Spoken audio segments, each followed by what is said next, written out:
Bienvenue à toutes et à tous. Aujourd'hui, on plonge dans l'univers de Ferdinand de Saussure.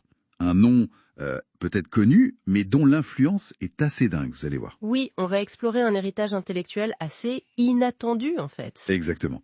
On a des sources qui analysent sa pensée, ce paradoxe aussi de son œuvre majeure, non publiée de son vivant. Ce qui est quand même incroyable pour une figure de cette stature. Carrément.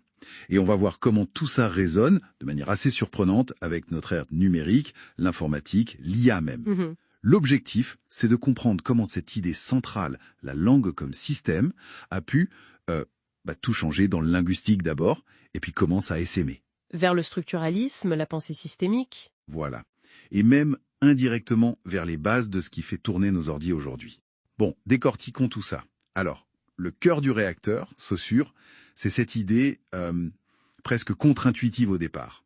La langue, ce n'est pas juste des étiquettes sur des choses. Non, c'est un système. C'est ça, un système où tout se tient, où un mot, un signe, n'a de valeur que par rapport aux autres, par différence. Dans la langue, il n'y a que des différences, la fameuse phrase. Exactement. Et cette idée, on la trouve dans le cours de linguistique générale publié en 1916. Mais le truc fou, c'est qu'il ne l'a pas écrit lui-même. Non. Ce sont ses étudiants, Bailly et Séché, qui l'ont reconstitué après sa mort, à partir de leurs notes de cours. C'est dire le paradoxe, une œuvre fondatrice mais posthume.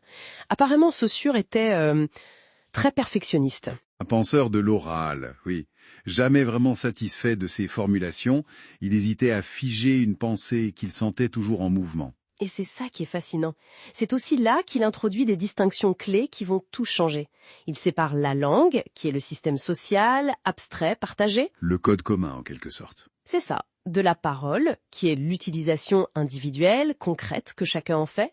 Et surtout, il insiste sur l'étude synchronique. C'est-à-dire regarder comment le système fonctionne à un instant T, indépendamment de son histoire. Ça, c'est l'étude diachronique, l'évolution. D'accord, on arrête le temps pour voir la mécanique interne. Exactement. Et ça, c'est une vraie rupture. On passe d'une linguistique très historique à une linguistique qui s'intéresse d'abord à la structure, aux relations internes du système, la forme prime. Et cette focalisation sur la structure, comment elle sort de la linguistique pure pour impacter d'autres domaines ? C'est l'explosion du structuralisme. Cette idée qu'il y a des structures profondes, des systèmes de relations cachés sous plein de phénomènes culturels. Comme chez Lévi-Strauss ? Exactement. Claude Lévi-Strauss, en anthropologie, c'est l'exemple parfait.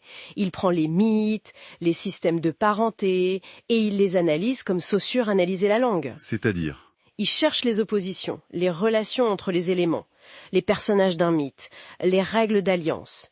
Et il montre que c'est ça qui donne le sens, la logique de l'ensemble, pas les éléments pris isolément. Fascinant. Et on a vu ça ailleurs aussi. Oui.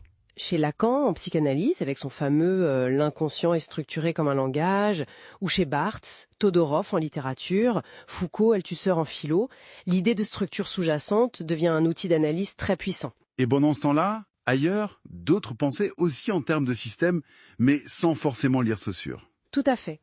C'est ce qu'on appelle la pensée systémique. Elle émerge un peu en parallèle. On peut penser à la cybernétique de Norbert Wiener dans les années 40. Avec les idées de feedback, d'information. C'est ça, ou la théorie générale des systèmes de von Bertalanffy, qui cherchait des principes communs aux systèmes, qui soient biologiques, sociaux. Et le point commun, c'est quoi ? C'est cette idée de regarder le tout, les interrelations, plutôt que de juste découper en petites parties. Le système comme une totalité organisée, où les relations sont plus importantes que les éléments eux-mêmes. C'est anti-réductionniste, en fait. D'accord. Une sorte de convergence intellectuelle assez frappante. Oui. Saussure, Wiener, Bertalanffy, ils participent tous à leur manière à ce grand changement de regard, pensé en termes de structure, de relations, de système. Bon, et alors, comment on fait le pont avec nos ordinateurs, l'intelligence artificielle ? Ça semble encore un autre monde. Le lien est plus indirect, c'est vrai, mais il passe beaucoup par les sciences cognitives et la linguistique qui suit Saussure. Chomsky, par exemple. Oui, Noam Chomsky. Même s'il va critiquer le structuralisme, il hérite de Saussure cette idée qu'il y a une structure formelle, une grammaire interne, autonome qu'on peut modéliser. Ces grammaires génératives, ça ouvre la porte à la linguistique computationnelle. Ok, on peut modéliser la structure de la langue de façon formelle. Mais le lien avec le code, l'IA...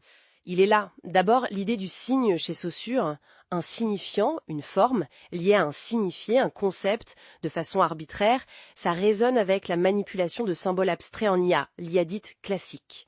Ensuite, cette séparation très nette que fait Saussure, langue-parole ou forme-substance, elle préfigure un peu la distinction fondamentale en informatique entre le code, les règles, la structure et les données, le contenu. Ah oui, pas bête. Et puis, plus profondément, cette idée que l'information naît de la différence. C'est très saussurien. Shannon formalisera ça plus tard en théorie de l'information, mais l'intuition est là. Donc, pensez le langage comme une structure formelle, décomposable. Ça prépare le terrain, oui. Conceptuellement, ça ouvre la voie au calcul symbolique, au langage de programmation qui sont des systèmes formels, et même à l'organisation des bases de données relationnelles. Une base de données, c'est quoi? C'est un système où tout est défini par des relations. Incroyable. Donc si on récapitule, on part d'une théorie linguistique, pensée à l'oral, début 20e.